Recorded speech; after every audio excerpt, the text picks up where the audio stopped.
Magandang hapon mga tropa. Yan, train uli natin sila.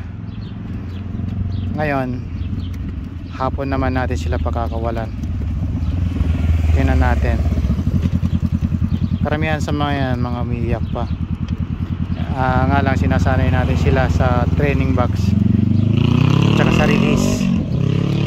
Pagbaba ng pinto, dapat kumaripas sila ng lipad. Kaya tinuturuan natin sila. Malapit lang tong release point natin. Yan. Hindi pa natin sila pwede talagang i-release sa malayo.